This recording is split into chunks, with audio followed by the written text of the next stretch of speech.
আমরা 50 বছর অপেক্ষা করেছি। আজকে 2018 সালের পরে 5 বছর পরে 6 বছর পরে আজকে হঠাৎ করে আবার আজকে শিক্ষার্থীদের দিন দেওয়ালে থেকে গেছে। আজকে আমাদের কাছে কোনো অপশন নাই। আজকে হয় আমরা দাবি আদায় করে আমরা ঘরে ফিরবো, আমরা কাজ করে ফিরবো, অথবা আমাদেরকে দেশ ছেড়ে চলে যেতে হবে। আজকে যেই দেশে মেধাবীদের মূল্যায়ন নাই, সেই দেশে কেন মেধাবীরা থাকবে? বন্ধুগণ, আমরা একটা কথা বলতে চাচ্ছি, যদি আমাদের দাবি পূরণ না হয়, অন্তত আমাদের একটি দাবি যাতে পূরণ করা হয়, সেটি হচ্ছে আমাদের পুরো দাবি যদি আপনাদের যৌক্তিক করে না হয়, পুরো দাবি মনে হয় আপনারা পূরণ করবেন না, তাহলে একটা দাবি পূরণ করবে, এটা হচ্ছে আপনারা 100% পূরণ করে দেবেন। প্রশাসন কোটা নারীদের প্রশাসন, সেই প্রশাসন আমরা চাই না।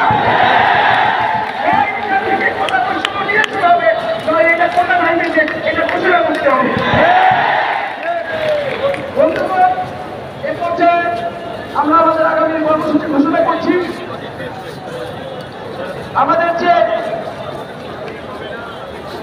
যে রবিবার থেকে আমাদের যে ছাত্র ধর্মঘট এবং ক্লাস পরীক্ষা বর্জন কর্মসূচি সেটি অব্যাহত রাখবে অনির্দিষ্টকালের জন্য। আর আমাদের যে ব্লকের কর্মসূচি সারা বাংলাদেশে আরো বিভিন্ন পয়েন্টে আগামীকাল ব্লকে চলবে। আমরা আজকে শাহবাগ থেকে কারওয়ান বাজার পর্যন্ত দিয়েছি, আমরা আগামীকাল বাংগেট পার হয়ে যাব।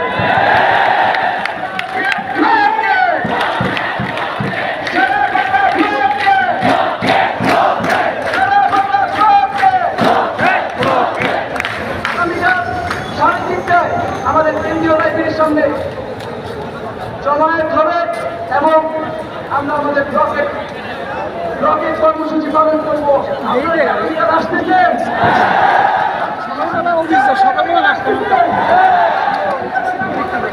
থাকবো, আমাদের তো অবশ্যই থাকতে হবে। মনে করছে আমরা তার ফিরে যাবো, সেটাকে ভুল প্রমাণ করতেই হবে।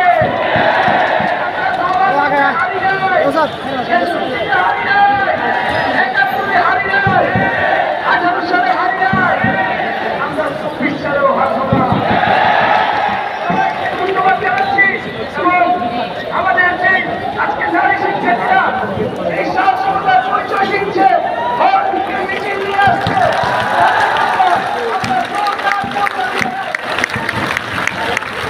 এবং সাতজনের সহ আমরা ইলেন কলেজ সহ বুয়েট সহ সবার কাছ থেকে আজকে প্রতিক্রিয়া পেয়েছে আমাদের